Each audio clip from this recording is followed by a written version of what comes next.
नमस्कार, मैं नवनीत को टीजीटी मैथ शिक्षा विभाग हरियाणा से आपका आज की गणित की कक्षा में स्वागत करती हूँ। प्यारे बच्चों, पिछले लेक्चर में आपने कैचअप वीक के दौरान पूर्णांकों के बारे में पढ़ा था कि पूर्णांक क्या होते हैं और पूर्णांकों की जमा घटा किस प्रकार से की जाती है। हमने ये कुछ गतिविधियों के माध्यम से किया था। आज उसी लेक्चर को कंटिन्यू करते हुए क्लास 7th का चैप्टर 1 पूर्णांक के बारे में हम पढ़ेंगे। बच्चों, आप पूर्णांकों की जमा घटा के बारे में परिचित हैं, तो चलिए पूर्णांकों की जमा घटा से आरंभ करते हुए हम पूर्णांकों की गुणा भाग और उनके नियमों पे चर्चा करते हैं।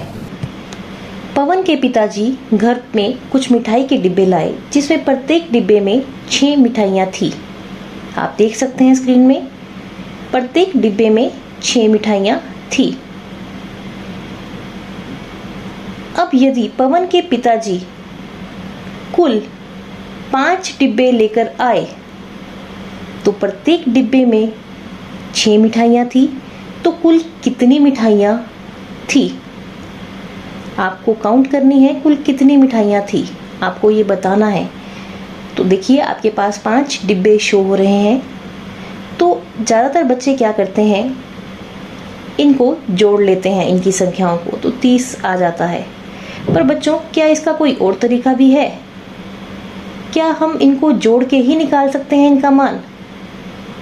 सोचिए बच्चों, इसको हम कर सकते हैं कि 5 डिब्बों में प्रत्येक डिब्बे में 6 मिठाइयाँ थी, तो 5 गुना 6 30, मतलब 6 मिठाइयों का 5 गुना, क्योंकि 5 डिब्बे हैं तो वो 5 गुना हो रहा है। प्रत्येक डिब्बे में 6 मिठाइयाँ हैं तो 5 गुना 6, तो ये आ गया 30। तो ये तरीका भी हो सकता है। इसके पश्चात देखते हैं, यदि मिठाइयों के डिब्बों की संख्या 12 होती तो कुल कितनी मिठाइयाँ होंगी? अब डिब्बों की संख्या बढ़ चुकी है, तो डिब्बों की संख्या बढ़ी है तो मिठाइयों की संख्या भी बढ़ जाएगी। तो क्या अब इसे हम जमा करके कर सकते हैं? जी, हम इसको जमा करके कर सकते हैं, पर इसमें समय बहुत लगेगा। देखिए, अगर हम 6 जमा 6 जमा 6 जमा 6 12 बार जोड़ें तो इसमें बहुत समय लगता है। परंतु यदि हम 12 डिब्बों की संख्या को प्रत्येक मिठाई की संख्या से गुना कर दें, यानी प्रत्येक डिब्बे में 6 मिठाइयाँ हैं और कुल 12 डिब्बे हैं, तो 12 गुना 6 72 आता है, 12 6 72। तो इसमें समय हमें कम लगा। यदि हम इनको जोड़ते तो हमें समय ज़्यादा लगता। और अब मान लेते हैं कि डिब्बों की संख्या इससे भी ज़्यादा है, तो क्या जोड़कर गिनना आसान रहेगा? देखिए, अब इसमें डिब्बों की संख्या बहुत ज़्यादा हो गई है। पिछली बार 12 डिब्बे लिए गए थे तो 6 को 12 बार जोड़ना फिर भी आसान था, परंतु इस बार आप देख सकते हैं 30 डिब्बे लिए गए हैं, तो 6 को 30 बार जोड़ना ज़्यादा आसान नहीं होगा। देखिए, आप जोड़ सकते हैं, पर कैलकुलेशन में आपको टाइम लगेगा। तो आप इसमें बजाय इसको जोड़ने के, यदि डिब्बों की संख्या ले लें और प्रत्येक डिब्बे में कितनी मिठाई है उसको गुना कर दें, तो ये ज़्यादा अच्छा रहेगा। आप देख सकते हैं, अगर हम इनको जोड़ने बैठते हैं तो हमें बहुत समय लगता है, और अगर हमें सिर्फ डिब्बे काउंट करने हो 30 और उसकी प्रत्येक डिब्बे की मिठाई को गुना करना है 30 गुना 6 तो 180, तो कितनी ही जल्दी ये आंसर आ जाता है। तो इसके लिए गुणा का मेथड सही रहेगा। तो इसमें हम 2 धनात्मक पूर्णांकों को गुणा कर रहे हैं। अब आप पिक्चर में देख रहे हैं, एक दुकानदार है, राम एक दुकानदार है। वह अपने बैंक अकाउंट में अपने इनकम से हर हफ्ते 2000 जमा कराता है। हर हफ्ते 2000 जमा कराता है।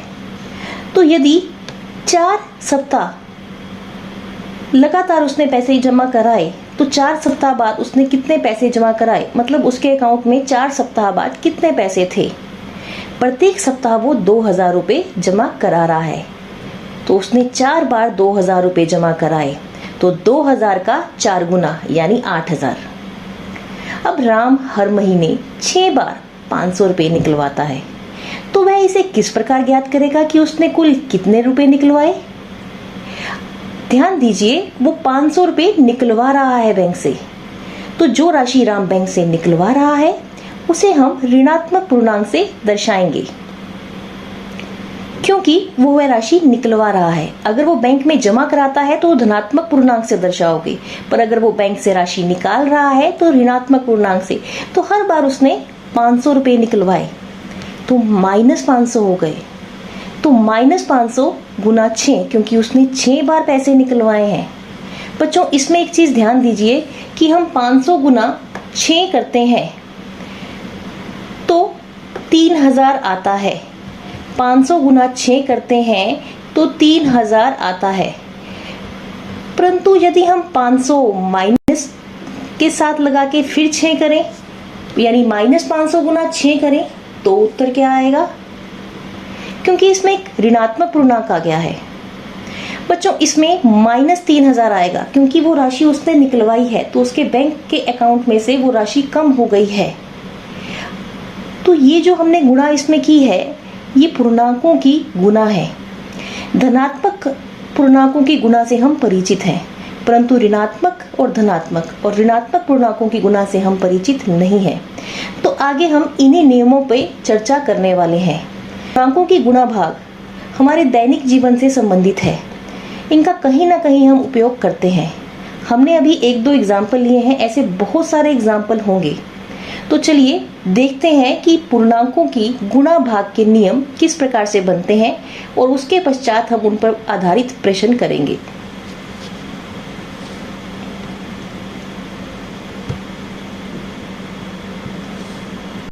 बच्चों, पूर्णांकों की गुणन में सबसे पहले आता है 2 धनात्मक पूर्णांकों का गुणन। उसके पश्चात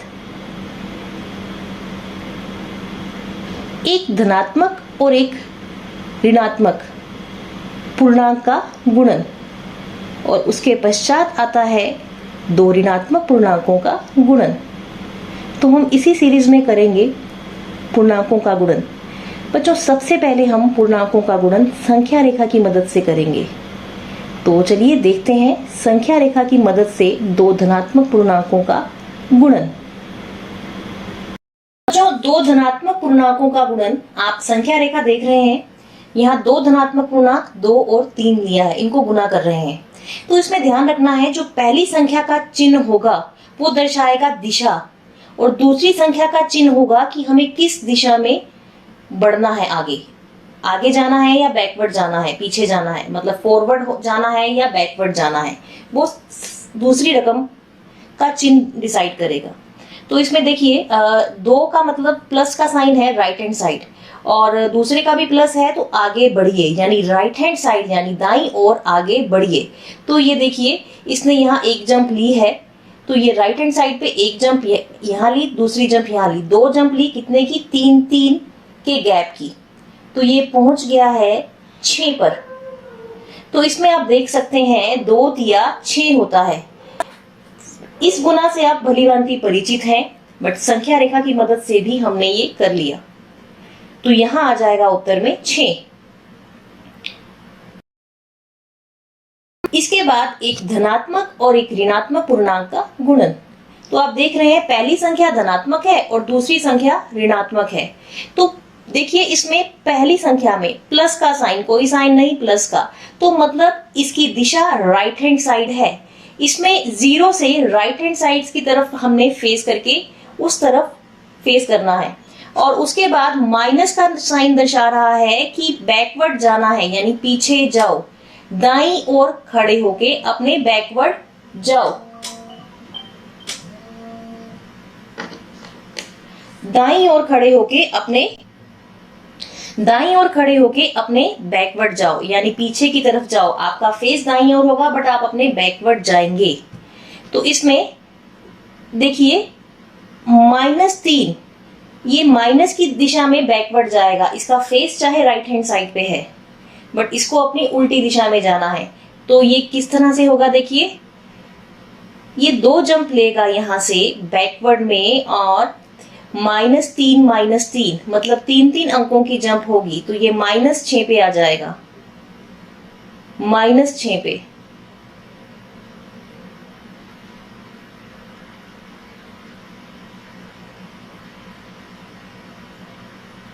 तो देखिए, एक धनात्मक और एक ऋणात्मक पूर्णांक का गुणन एक ऋणात्मक संख्या आई है, यानी -6 आया है। तो यानी अगर साइन ऑपोजिट होते हैं तो उत्तर में ऋणात्मक चिन्ह आता है। ऐसा एक और उदाहरण ले रहे हैं। अब ऋणात्मक संख्या पहले ले रहे हैं और धनात्मक बाद में। तो -2 गुना 3, तो इसमें पहली संख्या का जो चिन्ह है वो लेफ्ट हैंड साइड या राइट हैंड साइड की तरफ दर्शाएगा कि किस तरफ फेस करना है, और दूसरा चिन्ह दर्शाएगा आपको सीधा जाना है या बैकवर्ड जाना है या पीछे जाना है। तो लेफ्ट हैंड साइड की तरफ फेस करके आगे बढ़ो, क्योंकि पहले ही जो है माइनस का साइन है तो वो लेफ्ट हैंड साइड की तरफ दर्शा रहा है कि बच्चे का फेस लेफ्ट हैंड साइड की तरफ होगा। यानी या आपका पेन, अगर आप पेन से कर रहे हो क्वेश्चन तो आप पेन उधर अपना 0 की तरफ आप रखोगे, बट अगर आपको आगे बढ़ना है तो आप उस दिशा में आगे बढ़ोगे। तो देखिए यहाँ पे 3 गुना -2 था, तो ये 3 जंप इसमें होंगी 2 अंकों की, -2 -2 -2, तो 3 जंप हो गई है, तो ये -6 पे आ गई है। तो -6 इसका उत्तर आया है। तो यहां भी आप ध्यान दीजिए, चिन्ह अलग अलग है, एक ऋणात्मक एक धनात्मक, तो गुणा करके -6 आ रहा है। यानी अगर चिन्ह अलग अलग होंगे तो ऋणात्मक संख्या आएगी। उसके बाद 2 ऋणात्मक पूर्णांकों का गुणन, -2 गुना -3, माइनस का साइन दर्शाता है लेफ्ट हैंड साइड, पहले तो ये आ जाएगा, और दूसरा माइनस साइन दर्शाता है बैकवर्ड जाना, यानी अपने इस डायरेक्शन से ऑपोजिट जाना। लेफ्ट हैंड साइड की तरफ फेस करके खड़े होना है और उससे पीछे की तरफ जाना है, बाईं ओर खड़े होना है और बैकवर्ड जाना है। तो इसमें देखिए दोनों ही माइनस के हैं, तो आप जंप इसमें चाहे 2 जंप लेके 3-3 का गैप ले सकते हैं या 3 जंप लेके 2-2 का गैप ले सकते हैं। तो इसमें 2 गुना 3, क्योंकि हमने ये डायरेक्शन ले ली है तो -2 गुना -3 था, तो इसमें यहाँ पे 2 जंप ली हैं और 3-3 के गैप पे, 3-3 अंकों के गैप पे, तो ये पहुंच जाएगी 6 पे। तो यानी हमारा उत्तर आ गया है +6। आप ध्यान दीजिए, इसमें दोनों के दोनों ऋणात्मक पूर्णांक थे, तो हमारा उत्तर +6 आया है। तो हमारा उत्तर 2 केसेस में या तो दोनों धनात्मक पूर्णांक है या दोनों ऋणात्मक पूर्णांक हैं, दोनों केसेस में धनात्मक पूर्णांक आया है। और अगर चिन्ह अलग अलग थे तो उत्तर में माइनस का चिन्ह यानी ऋणात्मक चिन्ह आया है। हमने देखा पूर्णांकों की गुणा के नियम किस प्रकार से बने, तो एक बार इन्हें दोहराते हैं। सबसे पहले हम ले रहे हैं सेम साइन, यानी दोनों धनात्मक पूर्णांक अगर दोनों चिन्ह प्लस के होते हैं तो उनको गुना करके उत्तर में भी प्लस का चिन्ह आता है, यानी धनात्मक चिन्ह आता है।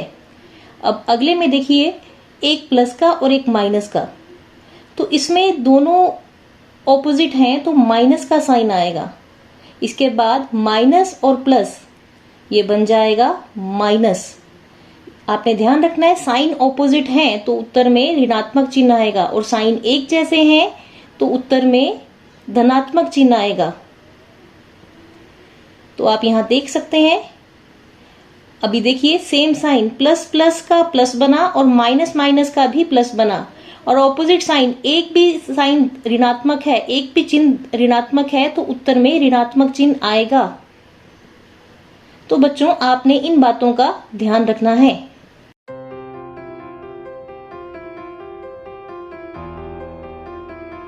तो अब हम करेंगे कि यदि ऋणात्मक पूर्णांकों की संख्या 2 या 2 से ज्यादा हो तो हम उसे कैसे हल करते हैं। सबसे पहले हम लेंगे -1 गुना -1। बच्चों आपको अभी पता चल गया है कि माइनस गुना माइनस प्लस होता है, तो यहाँ आ जाएगा +1, यानी 2 ऋणात्मक पूर्णांकों का गुणनफल एक धनात्मक पूर्णांक है। अब अगर हम 3 पूर्णांक लेते हैं, देखिए पहले 2 का तो उत्तर 1 है, तो 1 गुना -1 -1। तो 3 ऋणात्मक पूर्णांकों का गुणनफल एक ऋणात्मक पूर्णांक है।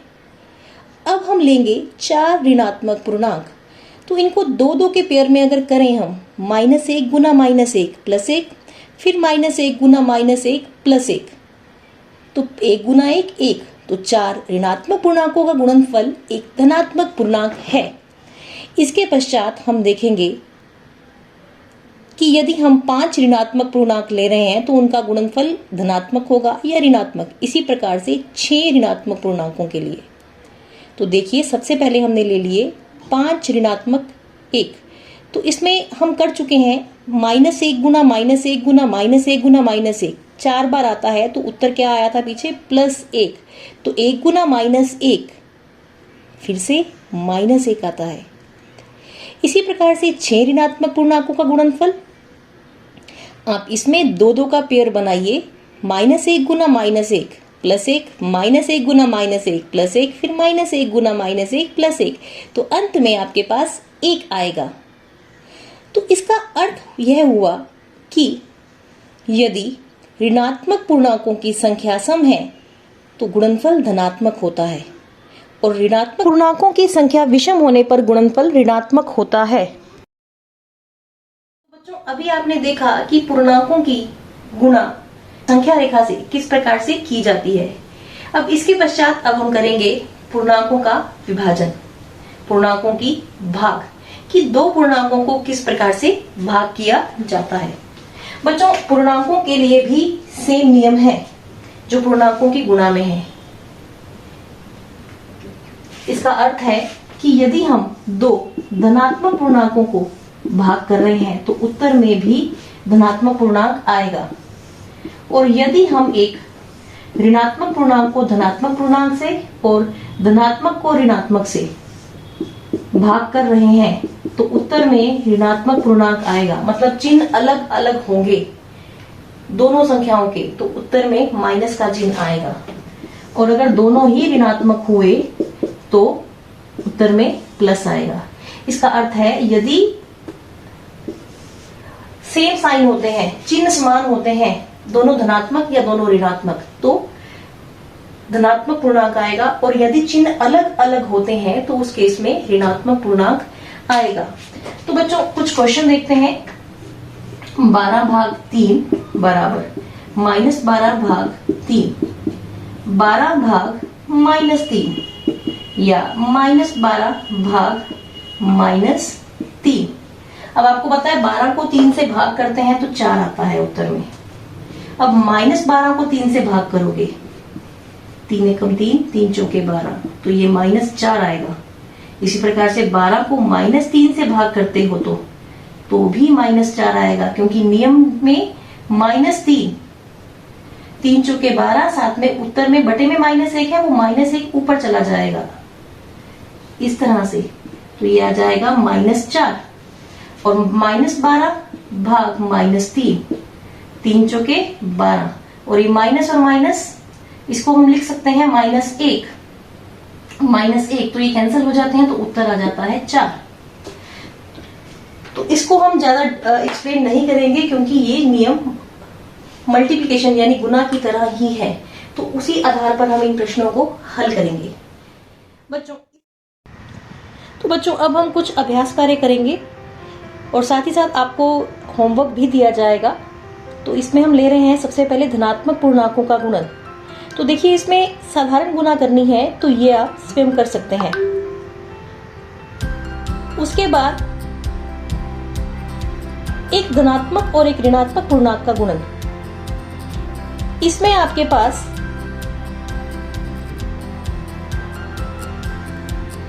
जो 2 संख्याएं दी हुई हैं, एक धनात्मक है एक ऋणात्मक है, 5 30, साथ में ऋणात्मक चिन्ह आ गया है, क्यों? एक धनात्मक संख्या है एक ऋणात्मक है।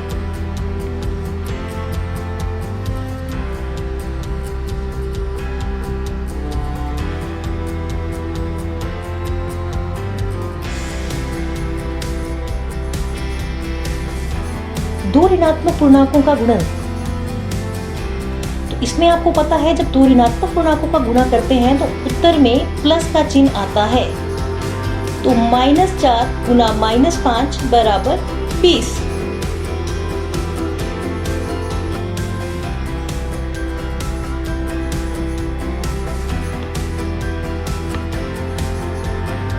तीन अथवा अधिक पूर्णांकों का गुणनफल। अगर हमारे पास 3 या 3 से ज्यादा पूर्णांक दिए हों तो हम गुणनफल किस प्रकार से, जो संख्याएं दी हुई हैं -4 गुना -2, इनको गुना करके पहले 8 आ जाएगा, उसके बाद गुना 7, 8 को 7 से जब गुना करते हैं तो 56 आ जाता है। बच्चों ऐसे बहुत सारे उदाहरण आप घर पे बना सकते हैं, अपनी गणित की पुस्तक से ले सकते हैं और उनको हल कर सकते हैं। इसके बाद अब हम करेंगे पूर्णांकों का विभाजन।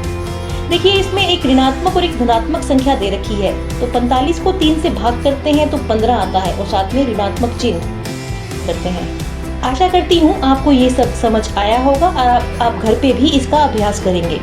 Thank you.